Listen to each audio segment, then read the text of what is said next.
नाज़रीन, मीरपुर ख़ास बोर्ड तरफ़ां 9हीं ऐं 10हीं जा इम्तिहान अॼु खां शुरू थी विया आहिनि। अॼु मुख़्तलिफ़ सेंटरनि ते 9हीं क्लास जो पर्चो वक़्त खां अॻु आउट थी वियो आहे।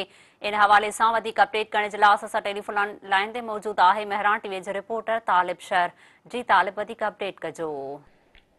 जी बिल्कुल, तव्हांखे ॿुधाईंदो हलां त तइलीमी बोर्ड मीरपुर ख़ास पारां 9हीं ऐं 10हीं क्लास जे सालियानी इम्तिहाननि में नकुल माफ़ियात सरगर्म ऐं व्हाट्सएप ग्रुप बि सरगर्म थी विया आहिनि। जॾहिं त वक़्त खां अॻु 10 मिंट अॻु में 9हीं क्लास जो जेको इंग्लिश जो पेपर आहे उहो मीरपुर ख़ास जे मुख़्तलिफ़ सेंटरनि ते आउट थी पहुतो ऐं शागिर्दनि खे जेको कॉपी कराइण में धम मथल आहे। उन हवाले सां तइलीमी बोर्ड जे सेंटरनि ते जेको 10 मिंट अॻु में पेपर आउट थियो त इंतिज़ामिया में थरथलो मची वियो ऐं उनखां पोइ तइलीमी बोर्ड मीरपुर ख़ास पारां जारी कयल अंगखिरन मूजिबि त 9हीं ऐं 10हीं क्लास जे सालियाने इम्तिहाननि लाइ मीरपुर ख़ास डिवीज़न में 85 इम्तिहानी सेंटर मुक़ररु कया विया आहिनि, जंहिंमें 3 ज़िलनि ते मुश्तमिल बोर्ड मीरपुर ख़ास में 40, उमरकोट ज़िले लाइ 22 ऐं थरपारकर ज़िले लाइ 23 सेंटर तश्कील ॾिना विया।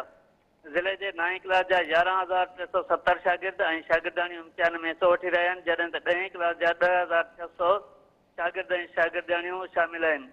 ज़िले उमरकोट जे 9हीं क्लास जा शागिर्द जेको आहिनि 7,841 ऐं शागिर्दाणियूं 10हीं क्लास जूं जेको आहे 6,400 मजमूई तौरु जेको हिननि जो अंग आहे 5,563।